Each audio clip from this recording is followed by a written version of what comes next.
Bapa yang kami sapa, Kristus. Kami segenap jemaat-Nya Tuhan yang berada di tempat ini mengucap syukur atas segala kebaikan Tuhan di dalam hidup kami. Kami bersyukur untuk penyertaan Tuhan di sepanjang minggu yang boleh kami lalui.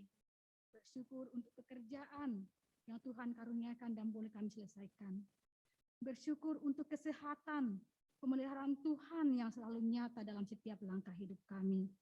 Bapa di surga, kami juga bersyukur karena kami boleh beribadah pada hari ini. Kami mohon kiranya Tuhan menyertai setiap jemaat-Mu, baik yang mengikuti dari rumah maupun yang ada tempat ini. Biarlah kami boleh fokus untuk beribadah hanya dalam tuntunan Tuhan saja. Di dalam nama Yesus Kristus, kami berdoa dan mengucap syukur. Amin. Jemaat dipersilakan duduk kembali.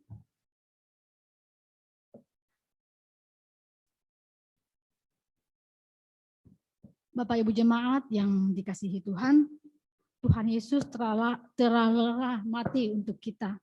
Itu semua karena cintanya kepada kita. Maka sebagai bukti cinta kita kepada Tuhan, kita pun juga harus membalasnya dengan melayaninya, dengan senantiasa bersyukur kepada Tuhan di dalam setiap nafas hidup kita. Mari sekali lagi kita memuji Tuhan dalam KPPK 311, Yesus ku cintamu.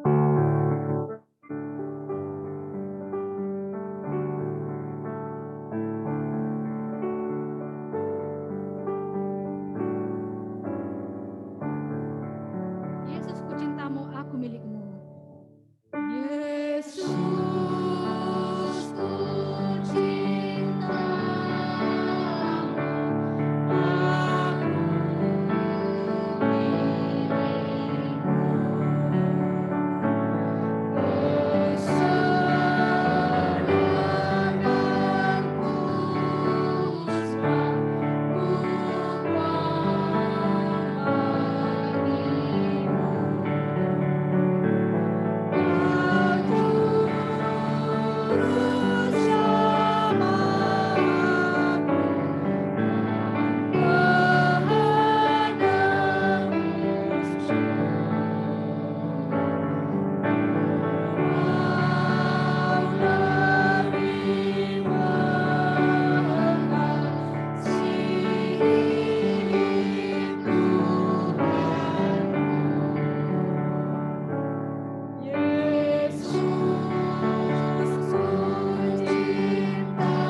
Nats firman Tuhan yang akan membimbing kita di dalam ibadah di pagi ini terambil dari 1 Petrus 3 ayat yang ke-10.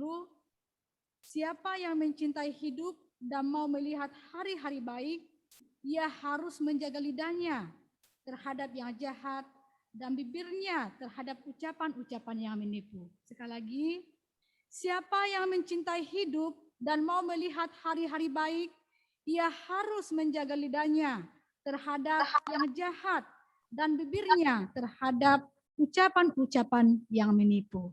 Biarlah dalam setiap hidup kita, bibir dan hati kita hanya untuk mengucap syukur kepada Tuhan, bukan untuk mengucapkan hal-hal yang tidak berkenan kepada Tuhan. Mari kita mengaminkan nats pembimbing kita dengan menyanyi bersama dalam KPPK nomor 295. Kupancarkan keindahan-Mu.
Bersama dengan seluruh orang percaya segala abad dan pengakuan iman rasuli, marilah kita mengucapkannya dengan perlahan dan menghayati setiap kata. Pengakuan iman rasuli. Aku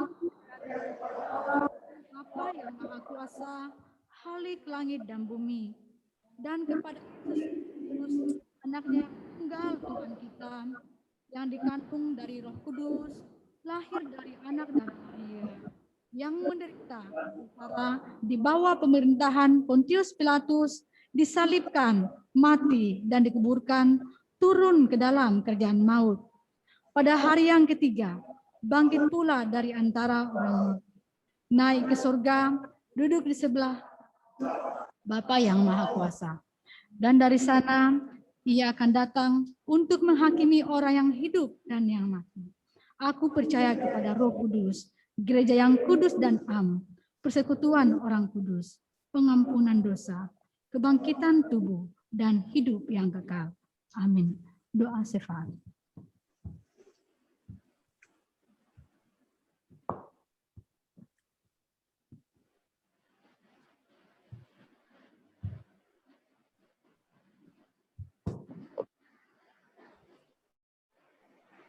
Mari Bapak Ibu Jemaat, kita bersatu di dalam doa kita. Namun sebelumnya saya akan membacakan dari Mazmur 104 ayat 14 hingga 15.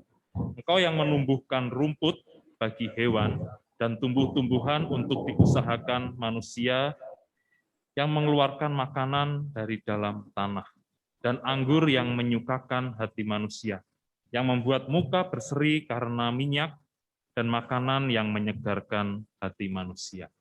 Kepada Allah yang menyediakan segala sesuatu bagi ciptaannya, mari kita naikkan doa syafaat kita. Bapa, kami mengucap syukur pada pagi hari ini Tuhan, di hari yang berawan dan hujan ini Tuhan, kiranya kami boleh mengucap syukur untuk segala berkat Tuhan.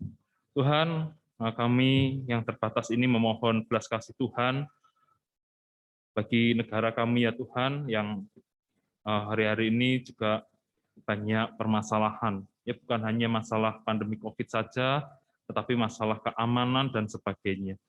Ya kiranya Tuhan, Engkau yang mendatangkan matahari bagi yang baik dan yang jahat, kiranya Tuhan memberikan kepada bangsa ini Tuhan hikmat untuk boleh bersama-sama menjaga keamanan. Yang mengingat kemarin ada beberapa teroris yang tertangkap, kiranya Tuhan memberkati setiap oknum kepolisian dan penjaga keamanan lain di negeri ini Tuhan, sehingga mereka boleh menjaga keamanan masyarakat dan segala sesuatu boleh berjalan dengan baik. Kiranya Tuhan juga memberkati pemerintah yang menghadapi segala hal yang merusak dari dalam. Kiranya berikan hikmat untuk menelurkan kebijakan-kebijakan yang boleh mengatur kehidupan berbangsa dan negara dengan baik.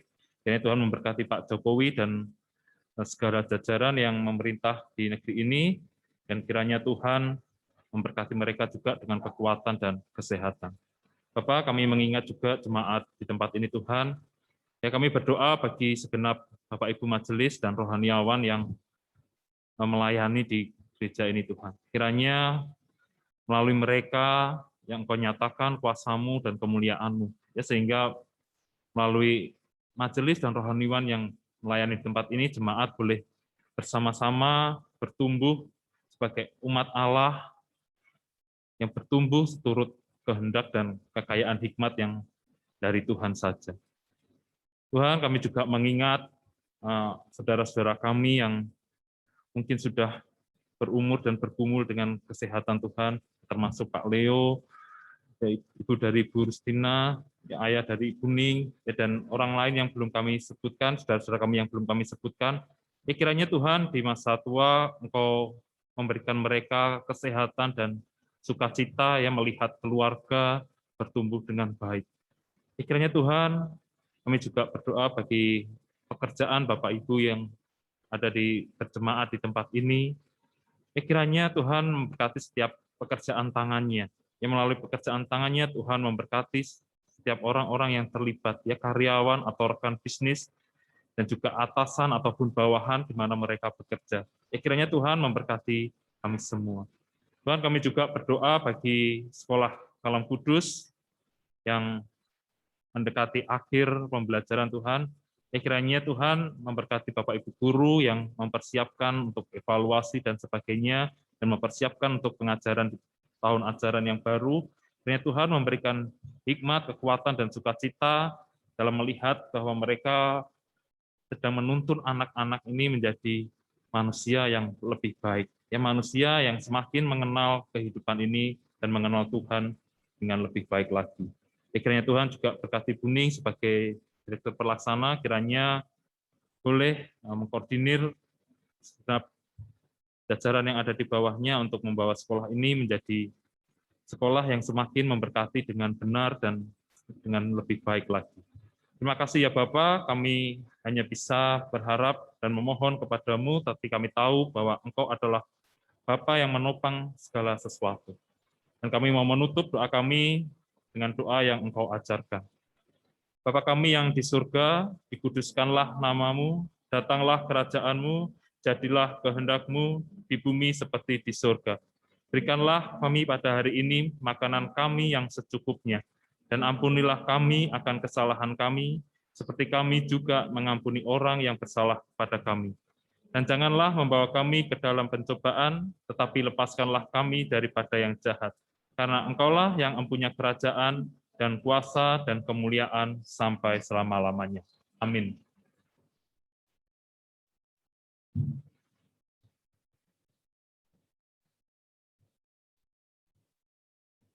Saatnya kita akan mendengarkan firman Tuhan, namun terlebih dahulu jemaat dipersilakan duduk. Firman Tuhan akan dibawakan oleh hambanya, yaitu Ibu Pendeta Nining Lebang Ruf. Untuk itu, mari kita siapkan hati kita, mari kita kembali memuji Tuhan dalam KPPK nomor 247, Limpahlah Pialamu.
Selamat pagi Bapak Ibu sekalian yang ada di rumah maupun yang ada di dalam gedung ibadah ini.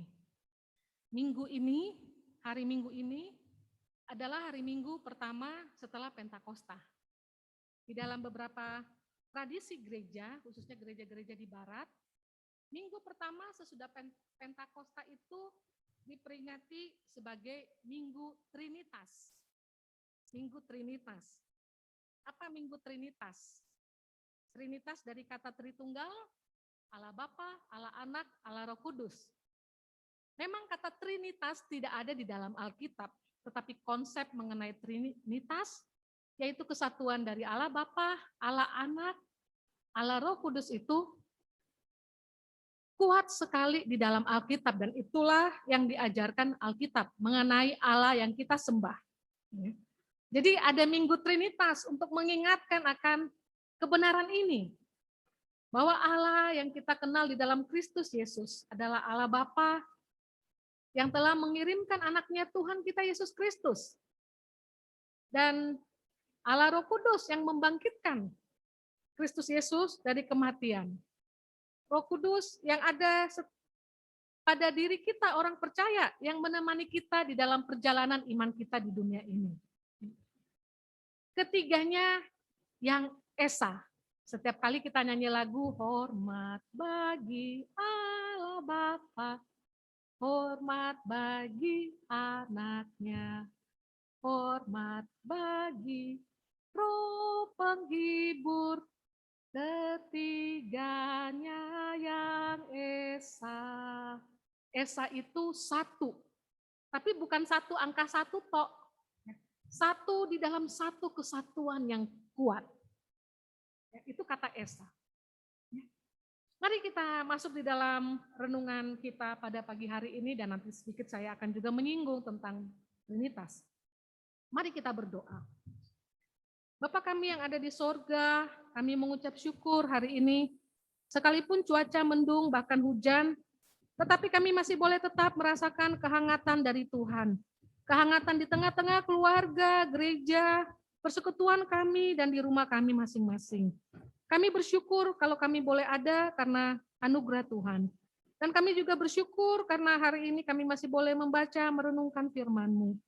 Biarlah Roh Kudus Tuhan yang satu itu boleh bekerja dalam diri setiap kami, baik hamba-Mu yang berdiri maupun kami yang duduk mendengarkan di dalam gedung gereja ini, maupun yang ada di rumah masing-masing. Kiranya kami boleh memahami akan kebenaran-Mu Tuhan. Biarlah segala kegagalan kami di masa lalu, kerapuhan hidup kami, dosa yang pernah kami lakukan di hadapan Tuhan, namun Tuhan telah ampuni.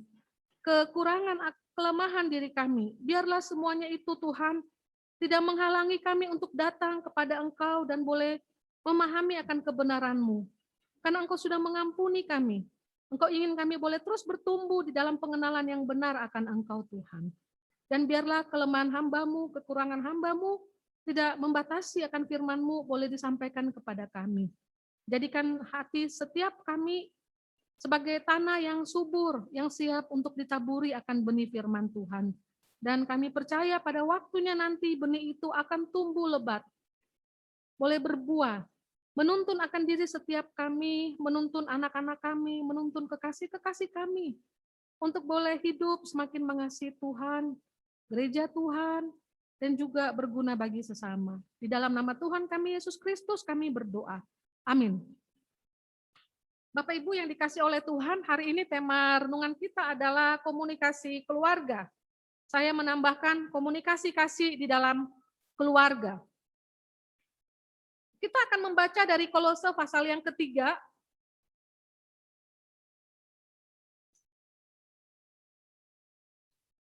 Kolose pasal yang ketiga, kita akan baca ayat yang ke-12 hingga ayat yang ke-17.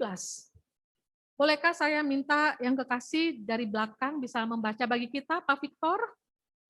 Kolose pasal 3 ayat 12 hingga ayat 17. Kalau kita pakai Zoom, ntar bisa jemaat di rumah kita bisa minta baca juga ya. Mungkin nanti ini ide untuk minggu-minggu depan. Silakan Pak Victor. Kolose pasal 3 ayat 12 sampai 17.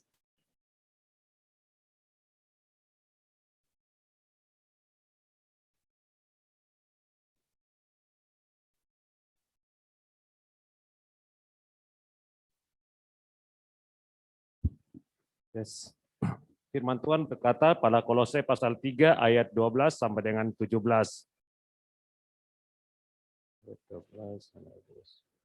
Karena itu sebagai orang-orang pilihan Allah yang dikuduskan dan dikasihinya, kenakanlah belas kasihan, kemurahan, kerendahan hati, kelemah lembutan, dan kesabaran. Sabarlah kamu seorang terhadap yang lain, dan ampunilah seorang akan yang lain apabila yang seorang menaruh dendam terhadap yang lain. Sama seperti Tuhan telah mengampuni kamu, kamu perbuat jugalah demikian. Dan di atas semuanya itu, kenakanlah kasih sebagai pengikat yang mempersatukan dan menyempurnakan. Hendaklah damai sejahtera Kristus memerintah dalam hatimu. Karena untuk itulah kamu telah dipanggil menjadi satu tubuh, dan bersyukurlah. Hendaklah perkataan Kristus diam dengan segala kekayaannya di antara kamu, sehingga kamu dengan segala hikmat mengajar dan menegur seorang akan yang lain, dan sambil menyanyikan mazmur dan puji-pujian dan nyanyian rohani, kamu mengucap syukur kepada Allah di dalam hatimu. Dan segala sesuatu yang kamu lakukan dengan perkataan atau perbuatan, lakukanlah semuanya itu dalam nama Tuhan Yesus, sambil mengucap syukur oleh Dia kepada Allah Bapa kita. Amin. Terima kasih. Saya akan ulang ayat yang ke-15. Ini yang menjadi penekanan dari khotbah kita. Ayat 15. Hendaklah damai sejahtera Kristus memerintah dalam hatimu. Karena untuk itulah kamu telah dipanggil menjadi satu tubuh. Dan bersyukurlah. Karena untuk itulah kamu dipanggil menjadi satu tubuh dan bersyukurlah. Bapak Ibu yang dikasihi oleh Tuhan, beberapa hari lalu saya mengadakan survei di Google. Saya melihat-lihat saudara data mengenai mengapa terjadi perceraian di dalam keluarga. Perceraian yang terjadi di dunia ini dan di Indonesia. Saya lihat banyak survei yang diadakan. Dan ternyata hasilnya mirip-mirip. Saya tidak menampilkan satu survei, tapi saudara bisa lihat sendiri di Google dan saudara bisa mengambil kesimpulan. Dari begitu banyak survei yang ada mengenai mengapa terjadi perceraian di dalam keluarga, ya, tidak hanya perceraian tapi juga keretakan, persoalan di dalam keluarga. Masalah paling besar bukan ekonomi, bukan soal harta, ya, bukan soal pembagian harta gono gini, bukan. Ya. Memang ada penyebab itu soal ekonomi, tapi bukan itu yang utama. Yang utama adalah sudah sekalian masalah komunikasi. Komunikasi yang nggak nyambung. Komunikasi lagi yang sudah tidak bisa sejalan. Komunikasi lagi yang sudah tidak bisa seiyah sekata. Komunikasi yang sudah tidak lagi komunikasi kasih. Ya. Tetapi komunikasi yang sudah merusak. Ya. Jadi masalah utama di dalam keretakan berbagai keluarga di dunia ini, ya, mau orang percaya, orang Kristen, mau agama lain, mau suku A, B, C, saudara, kita semua sama-sama manusia. Nah, dan masalahnya yang paling besar adalah masalah komunikasi, saudara sekalian. Bagaimana kedua belah pihak, suami dan istri, sudah tidak bisa lagi seiyah sekata. Sudah nggak bisa lagi nyambung kalau ngomong. Dan kalau ngomong, kalau berkomunikasi, bukan lagi komunikasi yang saling membangun. Komunikasi yang dipenuhi dengan kasih. Tetapi yang sudah saling menyerang. Komunikasi yang sudah saling menyakiti. Komunikasi yang sudah saling menghakimi. Komunikasi yang sudah saling menghancurkan. Bahkan menariknya saudara sekalian, di dalam satu survei itu disebutkan satu komunikasi yang menjadi penyebab sering terjadi keretakan atau masalah besar di dalam rumah tangga. Yaitu komunikasi yang saling merendahkan. Istri nggak bisa terima direndahkan suami, suami nggak bisa terima direndahkan istri, saudara sekalian. Komunikasi yang saling merendahkan. Nah, saudara sekalian, itulah penyebab yang sering terjadi di dalam sebuah rumah tangga. Tapi saya pikir ini bukan hanya masalah di dalam rumah tangga. Bukankah di dalam kehidupan kita ini juga menjadi suatu masalah? Komunikasi yang nggak nyambung. Di dalam pekerjaan kita, ya, di kantor kita, di negara kita, saudara, dua negara bisa berperang karena apa? Komunikasinya nggak nyambung. Ya, sudah komunikasi yang saling menyerang, ya. Apalagi di dalam zaman kita saat ini, saudara sekalian, ya, si jahat itu betul-betul tahu memanfaatkan apa itu berkuasanya komunikasi. Makanya ada buzzer-buzzer itu. Ya, buzzer-buzzer yang ada satu isu, ya kan mengkomunikasikan sesuatu, ya. Bagaimana kemudian isu itu di blow up, ya, oleh buzzer-buzzer, ya, membentuk suatu frame suatu isu-isu tertentu, ya, dan kemudian terjadilah, ya, kehancuran, ya. Ini masalah dunia, sudah komunikasi. Oleh sebab itu, Bapak Ibu yang dikasihi oleh Tuhan, hari ini kita akan belajar bagaimana kita membangun komunikasi yang kasih, penuh kasih di dalam keluarga, dan saya kira ini juga akan berdampak kepada lingkungan kita, ya, sekeliling kita, dimulai dari keluarga. Membangun komunikasi kasih di dalam keluarga. So, pertanyaannya bagaimana kita bisa membangun komunikasi yang demikian? Komunikasi yang penuh kasih di dalam keluarga itu. Sudah tentu kita membangun komunikasi di dalam keluarga itu belajar dari apa yang ditulis oleh Rasul Paulus kepada jemaat di Kolose. Saya melihat ada dua hal di sana yang bisa menjadi dasar kita Bagaimana kita memahami, berkomunikasi dengan kasih, dan melakukannya itu di dalam keluarga kita, dalam kehidupan kita sehari-hari. Seperti apa? Bagaimana kita membangun komunikasi kasih itu, saudara? Yang pertama, komunikasi kasih itu perlu didasari oleh dasar yang benar. Komunikasi itu perlu didasari oleh dasar yang benar, yaitu kasih itu sendiri, yaitu cinta. Makanya dibilang komunikasi kasih. Tapi kasih seperti apa, cinta seperti apa yang mendasari kasih itu, saudara sekalian? Tentu cinta atau kasih yang digambarkan, dimodelkan oleh Allah Bapa kita, oleh Tuhan kita Yesus Kristus, oleh Roh Kudus yang mengukir di dalam hati kita. Jadi komunikasi kasih itu perlu didasari oleh kasih Allah itu sendiri. Nah, saudara, dari mana kita mendapatkan hal ini, saudara? Kita perhatikan Kolose pasal 3 ayat 15. Sabarlah kamu seorang terhadap yang lain dan ampunilah seorang akan yang lain. Ayat 15, maaf ya. Hendaklah damai sejahtera Kristus memerintah dalam hatimu, karena untuk itulah kamu telah dipanggil menjadi satu tubuh. Saudara, saya ingin mengembangkan ide satu tubuh di situ. Bahwa komunikasi kasih perlu didasari oleh kasih yang benar, yang dimodelkan oleh Allah. Karena Allah memperkenalkan kepada kita bahwa kita adalah suami istri adalah satu tubuh. Bahwa diri Allah dengan Allah itu adalah satu tubuh. Bahwa Allah sendiri adalah satu adanya. Nah, saudara, satu tubuh yang dimaksud oleh Paulus di dalam Kolose pasal 3 ayat 15 ini, saudara sekalian, kalau kita baca sekilas, saudara, ini memang merujuk kepada hubungan yang ada di antara sesama orang percaya. Jadi kalau saudara punya Alkitab, buka, ya, saudara lihat judul di atas itu, judul yang Paulus atau LAI berikan adalah manusia baru. Jadi waktu Paulus mengangkat, hendaklah damai sejahtera Kristus memerintah dalam hatimu, dan untuk itulah kamu dipanggil. Ya, sabar seorang terhadap yang lain dan sebagainya, ya, ampunilah dan sebagainya. Karena apa? Karena antara orang Kristen satu dengan orang Kristen lainnya, mereka adalah manusia yang baru di dalam Kristus. Manusia baru dengan manusia baru, ciptaan yang baru dengan ciptaan yang baru, orang Kristen yang satu dengan orang Kristen yang lain. Sesungguhnya hakikat mereka adalah satu tubuh. Saya dan saudara, kita adalah satu tubuh. Saya dan saudara yang ada di dalam gedung gereja ini dan yang ada di rumah masing-masing, kita adalah satu tubuh, yaitu tubuh Kristus, yaitu gereja. Ya.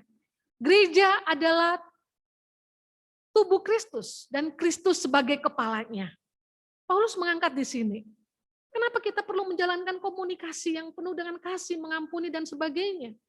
Sabar kepada yang lain.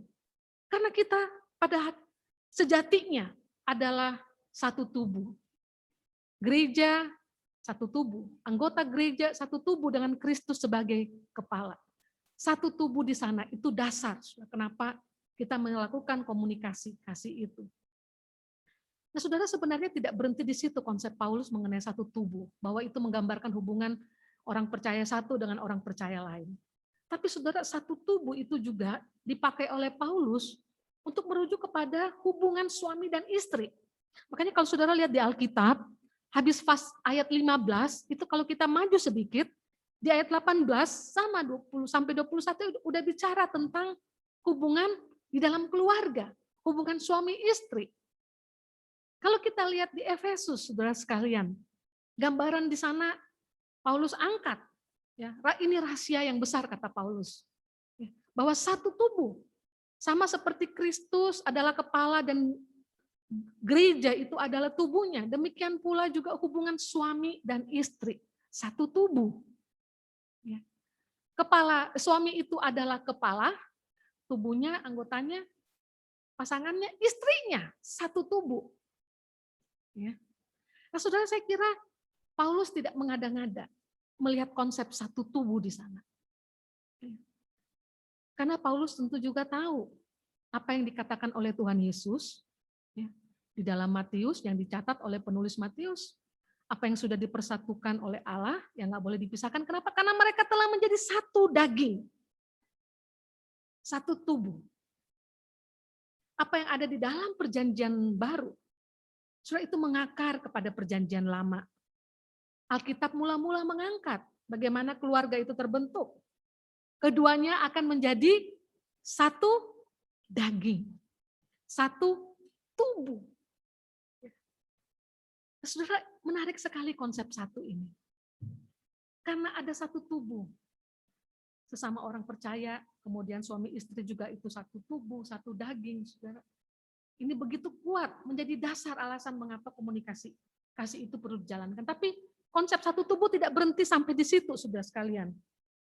Tetapi sesungguhnya konsep satu itu berakar dari mana? Berakar dari pribadi Allah Tritunggal itu sendiri. Makanya senang sekali saya hari ini pas memang Minggu Trinitas. Tuhan Yesus, kalau saudara perhatikan berulang kali di dalam Injil Yohanes, ya, saudara boleh cek di Injil Yohanes, saudara pakai Alkitab yang di HP, saudara cek kata satu di Yohanes, banyak sekali. Berulang kali Tuhan Yesus mengatakan, aku dan Bapa adalah satu. Yohanes pasal 3 tuh ayat 10. Aku dan Bapa adalah satu. Ya. Dan Tuhan Yesus di dalam doanya berulang-ulang, aku mau supaya umatku, gerejaku, orang percaya satu dengan orang percaya lain, gereja satu dengan gereja lain, boleh menjadi satu sama seperti aku dan Bapa adalah satu. Ya. Jadi satu itu saudara sekalian berakar, saudara, berawal dari diri Allah sendiri. Allah Bapa, Allah Anak, Allah Roh Kudus. Ketiganya yang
anaknya dengan penuh cinta, penuh kasih, saudara sekalian. Melihat dengan penuh kasih. Nah, saudara, bukan hanya Allah Bapa yang mengasihi anak, tapi Tuhan Yesus juga menyaksikan ya, bahwa aku pun juga mengasihi Bapa. Saudara lihat di Yohanes. Ya. Aku juga mengasihi Bapa, sama seperti Bapa mengasihi, aku juga mengasihi Bapa. Ya. Oleh sebab itu Tuhan Yesus bisa bilang, kalau orang mengasihi aku, pasti dia mengasihi Bapa. Karena aku mengasihi Bapa, Bapa mengasihi aku. Orang yang aku kasihi, Yesus bilang, aku mengasihi si A, pasti Bapa juga mengasihi orang itu. Kenapa? Karena Bapa mengasihi aku mengasihi Bapa. Saudara lihat hubungannya ya. Jadi di dalam hubungan Allah Tritunggal sendiri, ada kasih di sana. Ada pandangan saling melihat yang penuh cinta di sana. Saling melihat dengan penuh kasih, saudara. Dan itulah komunikasi kasih yang sejati. Dengan melihat penuh cinta, saudara sekalian, penuh kasih. Itu awal dari bahasa komunikasi. Jadi saudara, bagaimana kita membangun bahasa komunikasi di dalam keluarga kita?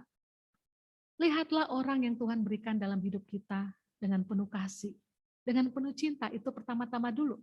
Dulu kan suka ada bilang, dari mata turun ke hati, dari ngelihatnya dulu sudah sekalian ya. Melihat dengan penuh cinta, melihat dengan penuh kasih, suami yang Tuhan berikan, istri yang Tuhan berikan, saudara sekalian. Anak-anak yang Tuhan berikan, walaupun kadang-kala setiap orang tua, kan saya juga orang tua, saudara sekalian, anak saya berdiri di belakangnya, bahwa orang tua bisa naik darah, saudara sekalian ya. Tapi melihat anak saya, kan setiap orang tua akan melihat anaknya dengan penuh cinta. Anak juga melihat orang tua dengan penuh cinta. Ya. Sudah itulah di dalam kehidupan yang satu itu. Suami dan istri yang sudah dipersatukan, satu tubuh, satu daging. Ada pandangan saling cinta, saling mengasihi. Ya. Gereja, sesama anggota percaya, si A, si B. Ada hubungan yang penuh kasih, komunikasi, saling memandang dengan penuh kasih. Karena berasal dari satu sumber yang sama. Belajar dari model yang agung, yang ada di dalam pribadi Allah yang Tritunggal itu. Jadi saudara, di dalam keluarga kita membangun komunikasi kasih saudara dengan melihat dengan penuh cinta orang-orang yang Tuhan berikan dalam hidup kita.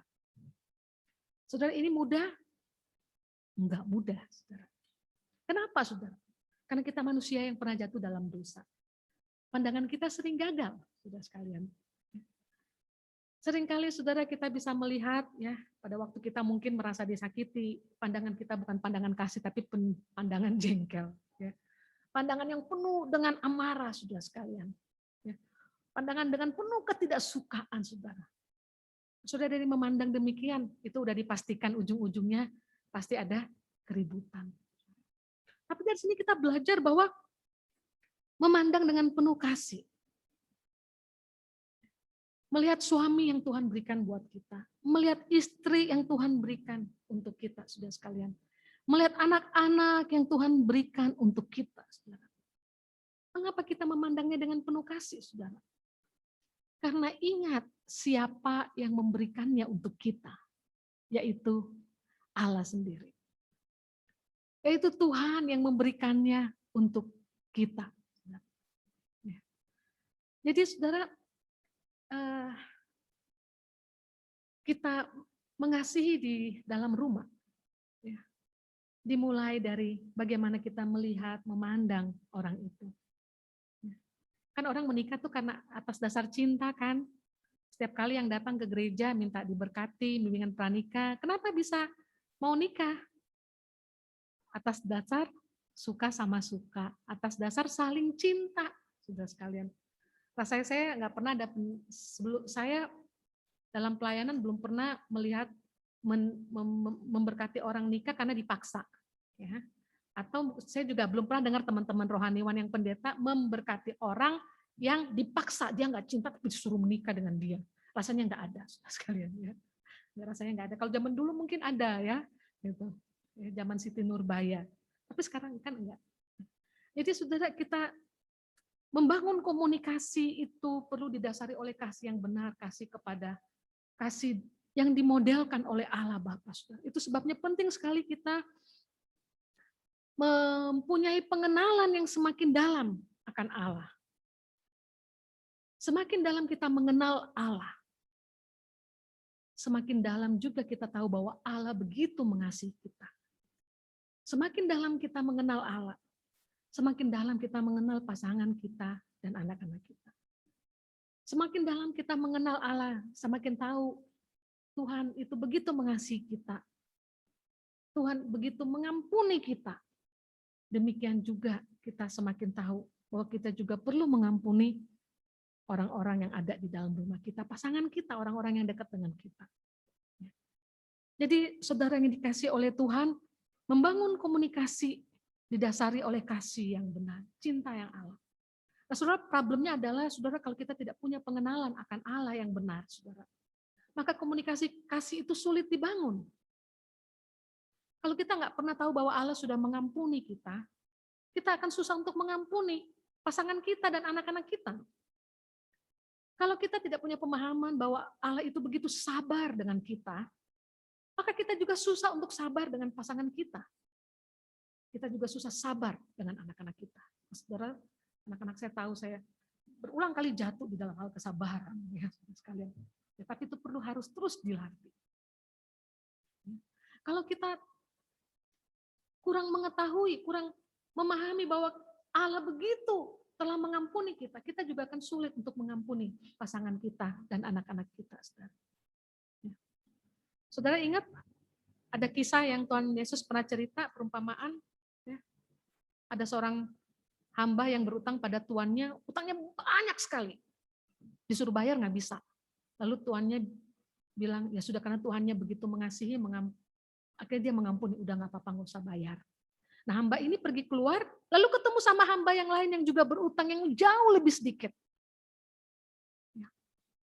Lalu hamba yang ini, yang pertama ini kemudian bilang, bayar utangmu, yang sedikit itu. Hamba ini lupa kalau tadi dia baru saja diampuni oleh tuannya, karena dia punya utang yang banyak. Hamba yang udah diampuni ini nggak mau tahu, saudara. Pokoknya kamu mesti bayar utang walaupun sedikit.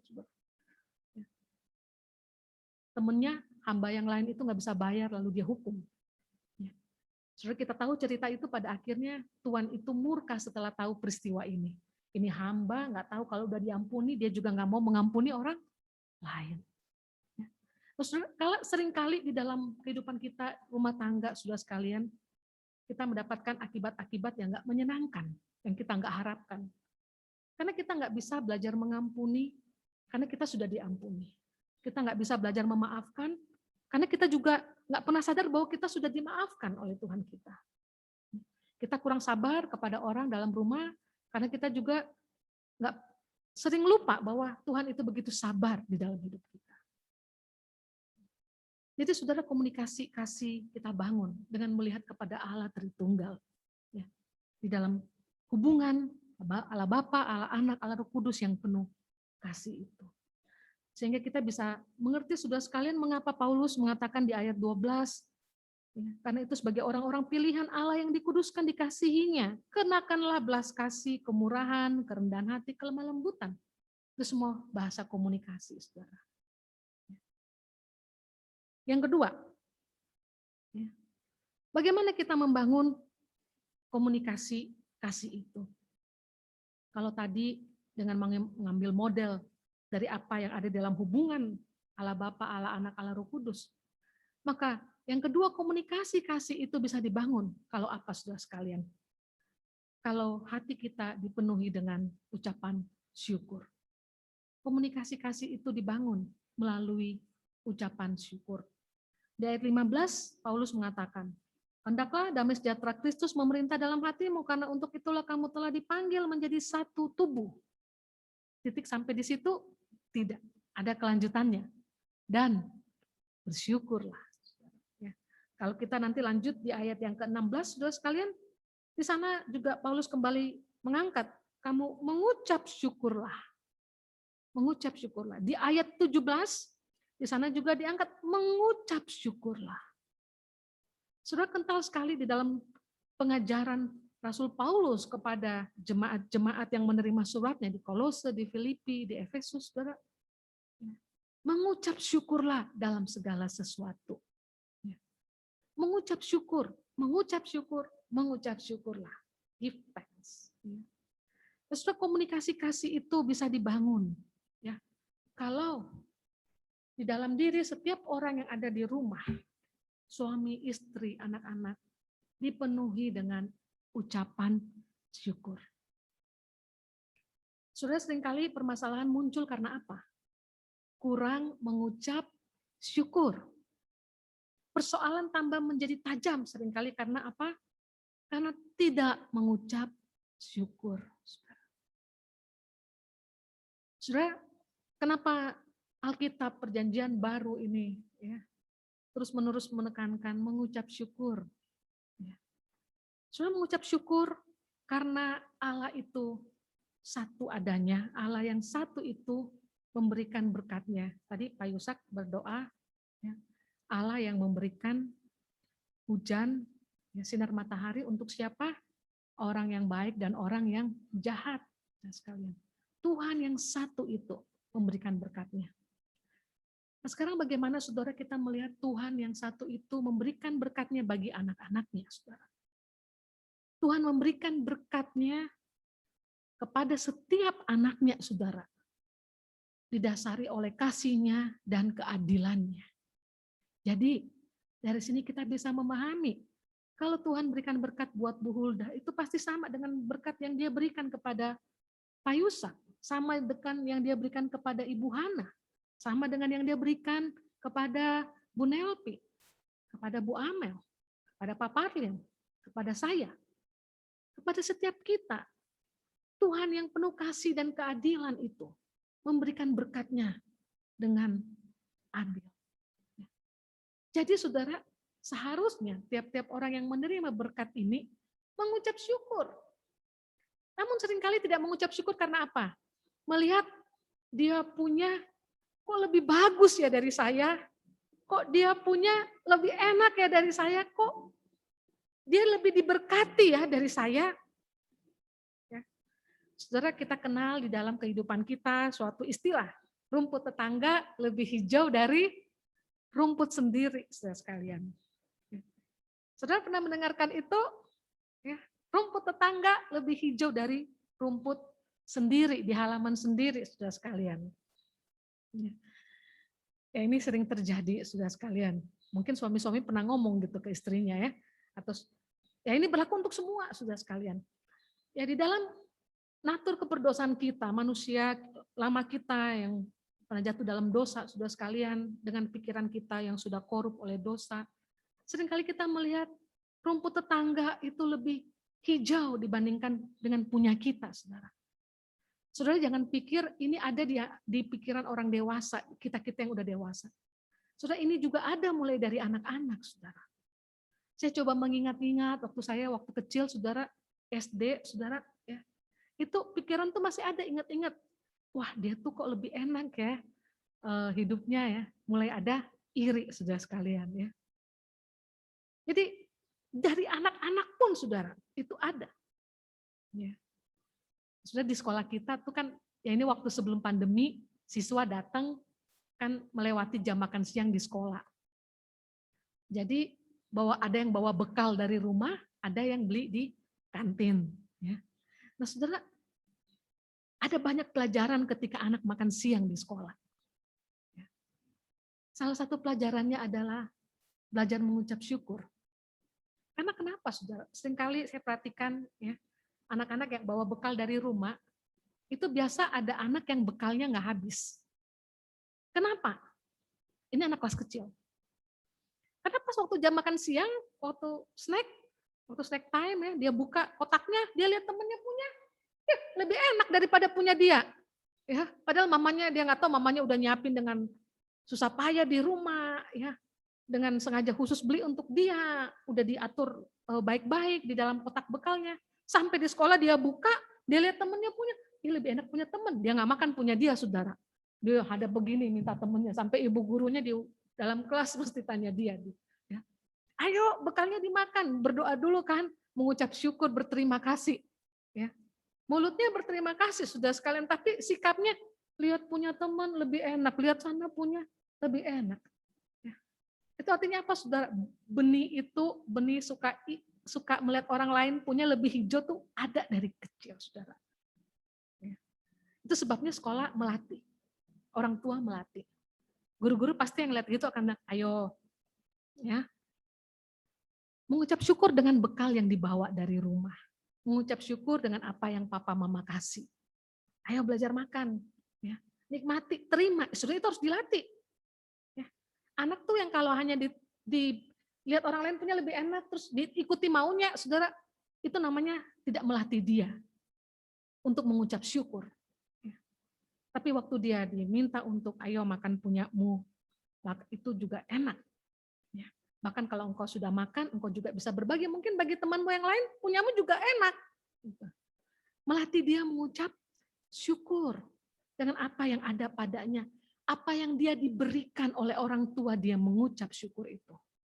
Supaya nanti dia besar, dia tahu apa yang Tuhan berikan kepada dia, itu dia juga perlu dan bahkan harus mengucap syukur atasnya, saudara. Kalau dari kecil nggak dilatih, besar saudara sekalian jadi orang yang tidak tahu mengucap syukur. Saudara, perkara mengucap syukur ini, saudara, sangat penting untuk kita latih dalam hidup kita. Mengucap syukur, mengucap syukur. Saudara, banyak kejahatan terjadi dalam dunia ini karena apa? Tidak mengucap syukur. Sudah banyak suami-suami yang jatuh di dalam korupsi, kenapa? Karena istrinya nggak mengucap syukur. Kurang kayak begini, tetangga udah punya ini, udah punya itu, kita kok kayak gini-gini aja. Ya, mulai, saudara. Saudara perhatikan dari hati yang tidak mengucap syukur, itu bisa nyambung ke yang pertama tadi. Akhirnya komunikasinya jadi komunikasi yang tidak dipenuhi oleh kasih. Mulai deh membandingkan. Kok punya tetangga, punya keluarga ini lebih bagus dari kita? Papa kerjanya apa ya? Gitu, mulai ada merendahkan. Suami juga nggak mau kalah. Mengucap syukurlah. Kau siapa? Wah, nah mulai kalau kayak begitu, saudara sekalian, sudah mulai ada komunikasi yang yang berjalan bukan lagi komunikasi kasih, saudara. Ya, tapi komunikasi yang saling menyakiti karena diawali dari tidak mengucap syukur, saudara. Saudara, apa yang kita miliki saat ini, saudara, yang Tuhan berikan? Kita perlu mengucap syukur. Dan ingatlah, hari ini saya pakai baju. Mungkin kita lihat baju dia lebih bagus daripada baju saya. Tapi ingat, yang memberikan dia baju itu sama yang memberikan saya baju ini itu sama. Siapa? Tuhan. Lewat pekerjaan yang Tuhan berikan, kita punya uang dan kita beli baju. Saudara. Waktu lihat dia sudah naik mobil, saya masih naik motor, ingatlah bahwa yang berikan dia mobil dan yang berikan saya motor ini adalah pihak yang sama, yaitu Tuhan. Tidak mungkin Tuhan memandang bulu. Tidak mungkin Tuhan lebih mengasihi dia dan Tuhan tidak mengasihi saya.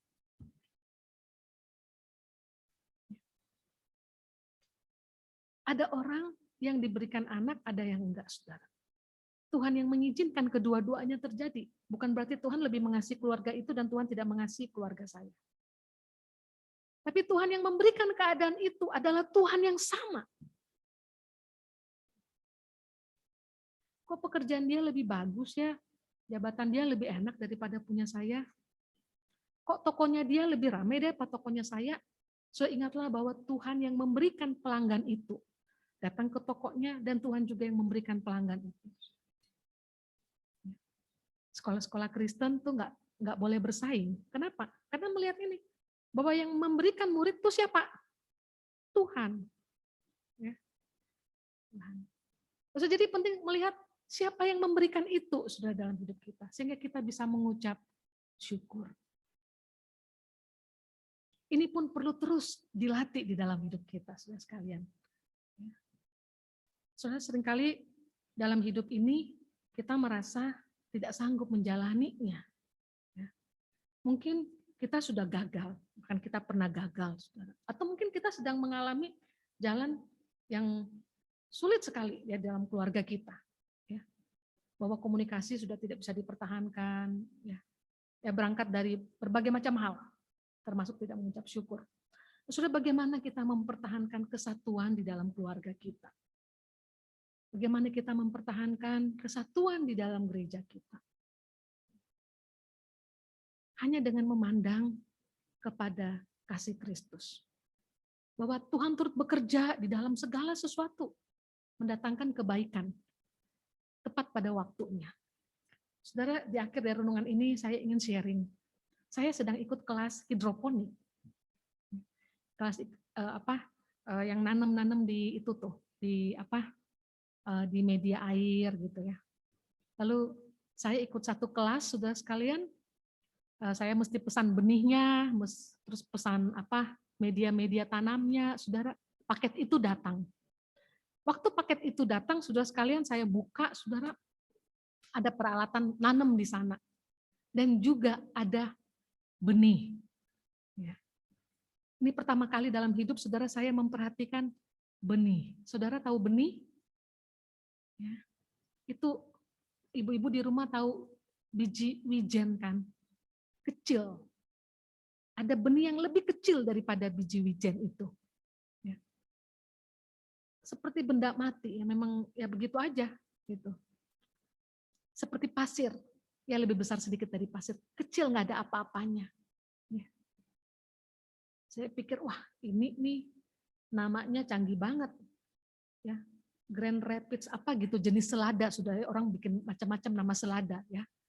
Grand Rapids ceritanya namanya saudara. Ya. Saya lihat ini biji kecil seperti nggak ada apa-apanya gitu ya.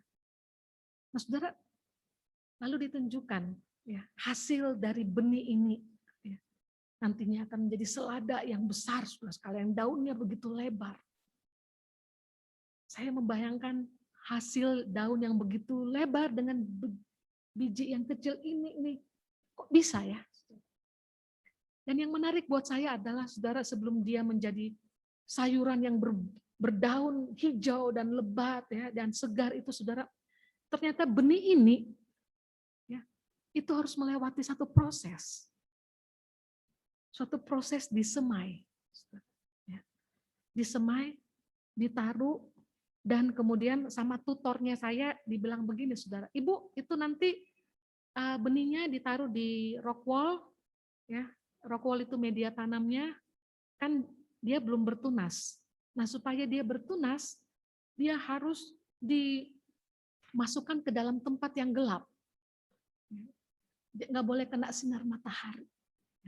Jadi benih biji yang kecil itu sudah sekalian ya, dan teman-temannya saya taruh di satu tempat di wadah plastik, lalu saya ambil plastik hitam, saudara saya ikat karena memang diajarinnya begitu, nggak boleh kena sinar matahari.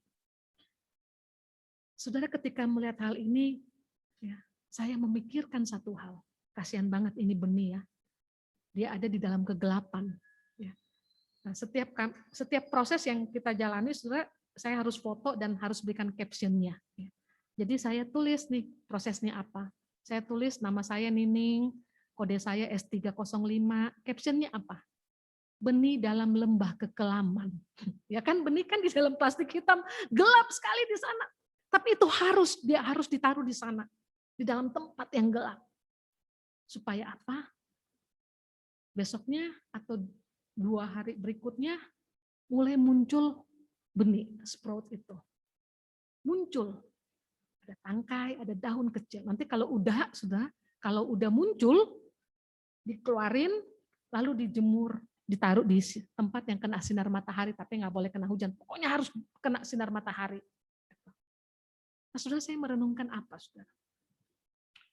Kehidupan setiap kita, manusia, setiap orang percaya, keluarga Kristen seperti benih ini. Memang kita harus masuk di dalam lembah kekelaman itu. Ya. Mungkin kita melihat kehidupan keluarga kita seperti benih ini, aduh nggak ada gunanya ini, benih kecil ini apa? Nggak ada harapan. Ya. Nggak ada apa-apanya, sudah saya sama seperti saya lihat benih waktu pertama kali tiba ini apa-apaan, ini kecil, udah masa sih bisa akan berhasil jadi tanaman? Kita melihat keluarga kita mungkin nggak akan berhasil. Anak-anak kita mungkin nggak akan bertumbuh dengan baik, tidak ada harapan lagi, saudara.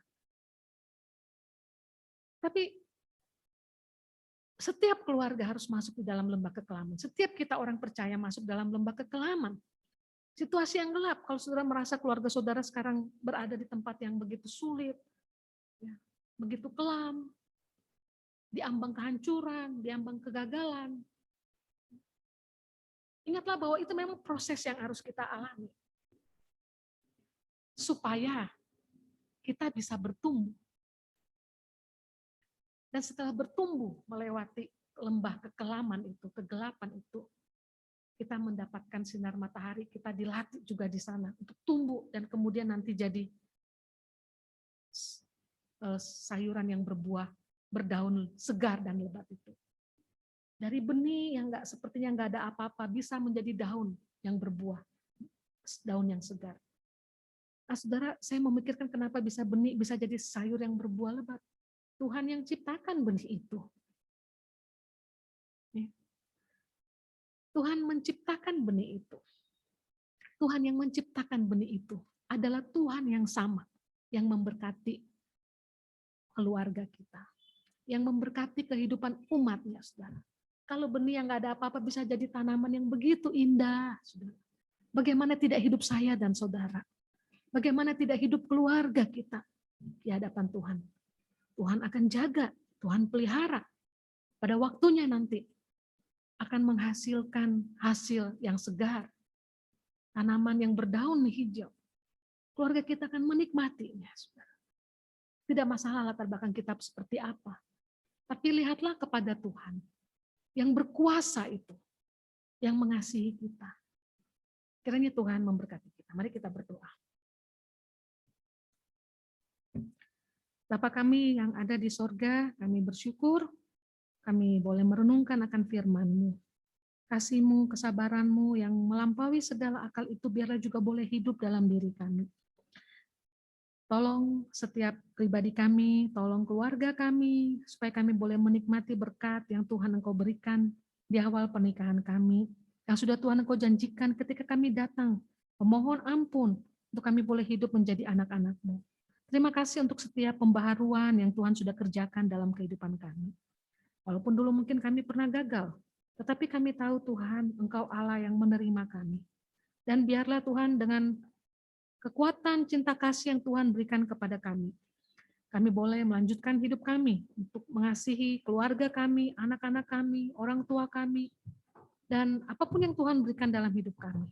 Karena disitulah kami boleh menyaksikan akan kasih dan kebesaran Tuhan. Berkati gereja-Mu di tempat ini, berkati juga gereja-gereja lain Tuhan yang sedang memberitakan firman-Mu hari ini. Dalam nama Tuhan Yesus kami berdoa. Amin.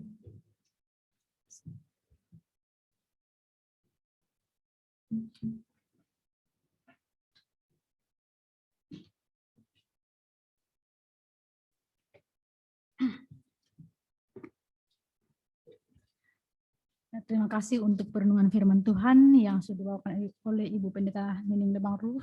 Biarlah dalam hidup kita boleh mempraktekkan tentang komunikasi kasih yang sudah disampaikan tadi. Dan sebagai rasa syukur kita kepada Allah, kita akan berikan persembahan. Dan bagi Bapak Ibu yang beribadah secara online, boleh mentransfer persembahan lewat nomor rekening gereja atau memasukkan dalam amplop dan menyerahkan kepada majelis atau petugas atau admin di gereja.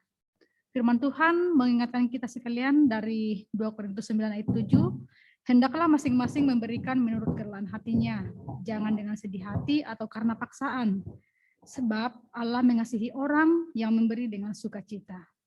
Mari bersama kita pujikan KPPK nomor 342, beri terbaikmu.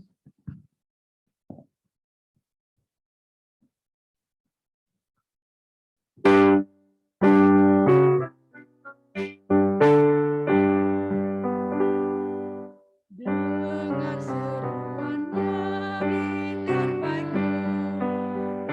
Rendah atau tingginya beriman, kerja semua tak menunggu. Jangan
Ibu, Saudara,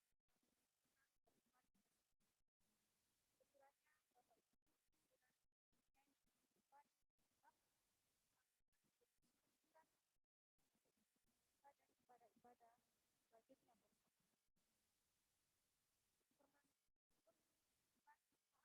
ingin terlibat dalam pelayanan hari Minggu, baik sebagai kolektor, penyambut, musik, atau singer, dapat menghubungi Majelis Gereja Kristen Alam Kudus. Info yang berikutnya, bagi Bapak Ibu yang ingin menyalurkan persembahannya, persembahan dapat diberikan melalui Bank BCA dengan nomor yang tertera di slide atas nama Gereja Kristen Alam Kudus Timika. Kami mengucapkan selamat ulang tahun bagi Ibu Amelia Parana yang berulang tahun dalam minggu ini. Tuhan Yesus memberkati. Selanjutnya, Persekutuan Cross Gabungan pada hari Rabu 20 pada hari Rabu pukul 18.30 waktu Indonesia Timur dilakukan melalui via Zoom.